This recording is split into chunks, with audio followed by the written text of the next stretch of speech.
Hi, Vendoni. Hey. Thank you so much for helping my project. Yeah. Could you say a couple of words about yourself? I'm new to science and new to space exploration, like just in the last 4 years, and I've been reading a lot, and I just love it. I want to immerse myself. I want to find out. I want to find a way, a new career path here somehow. Oh, you want to get a career in space? Something. Well, I mean, human space flight right here at Johnson Space Center. So you came to the right city. Accidentally. What are some things that you're interested in doing that really pique your interest? Well, public relations one. I want to. I'm thinking about taking a Toastmasters class so I can hone up on my skills there. I'm thinking about some creative things too. I would like. Are there any choirs out there that are singing space music? Space. You know, it's like I want to do that. I want to get into VR education. Okay. For adults and kids alike, kind of thing. I know nothing about VR. I know nothing about programming, but I would love to share my. I want to see what's out there because I don't know what all is out there yet already. Or maybe I won't have to do anything. Maybe I'll just find something that I can enjoy myself. But maybe it's about selecting instead of creating. Maybe. That's amazing. Yeah. Well, that's awesome. Well, I was just thinking about a band called like the True Anomaly, but I think they just have like a space name and they sing regular music, but I'm not sure. There are some bands out there, science stuff. It's also fast. And I love it. That's fun. But I would like to find something that's more maybe, more moving, more traditional sounding. Okay. As far as choir music, so more therapy. Okay, wow. Yeah. Maybe similar to like church music type of thing. Yeah. Somewhere the emphasis is on the words and less on the sound. Maybe. Yes. Kind of cool. I definitely would love to have, some folk songs and stuff about things that get like stuck in people's head. Folk would be great too. And they're like, people are like singing, Armstrong went to the moon. Right.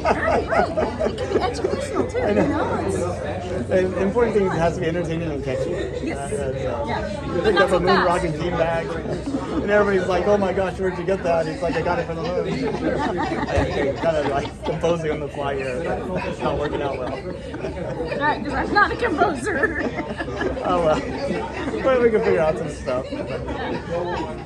Well, talking about the moon, did you know that NASA's planning to send astronauts back to the moon? I do. What do you think about that? I think it's awesome. I can't wait. I'm very eager to see this happen in my lifetime. I'm really expecting that my currently 9-month-old grandson is going to get to see the Mars movement, and I know that the moon is a step there. So, yeah. It's kind of amazing to think about, but we were talking today about how do you relate it to people who don't have that interest, like the accountant working downtown Houston type of thing. What if you had to explain to them why this is important? How would you go about it?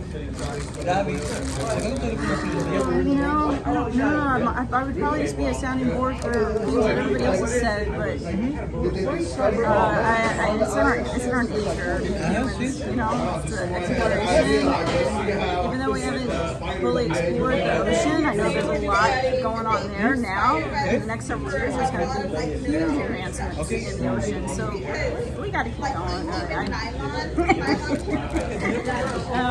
And then, the everyday use of things that we're using is happening because of space exploration now. Space science. That's, like I said, it's all the same talking points that everybody else has said, but I know, and that's a good enough reason. I mean, you have like enough people like a particular sport, and then we build stadiums and we do it. I think let me back up a little bit and say I think that a huge barrier that we need to get over is science internment. Okay.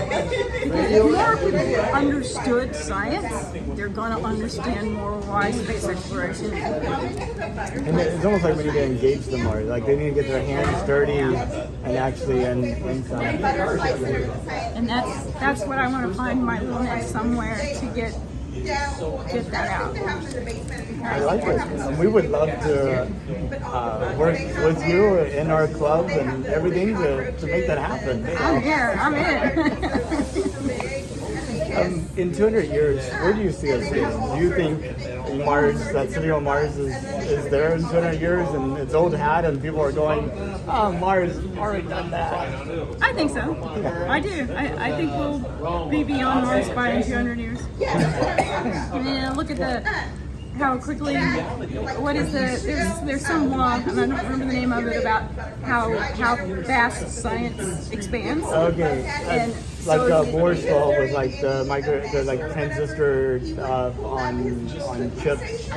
Yeah, I that type of think. thing. So I think the mathematics say, I mean, if I'll say the worst thing scenarios, if we kill ourselves off the earth, but yeah, I think the math stuff will be way out there. And final question, if you could, would you take a trip to space? I think I would, yeah. I just can't imagine saying no to that. Well, that's awesome. Thank you so much for your time. Thank you. This is fun.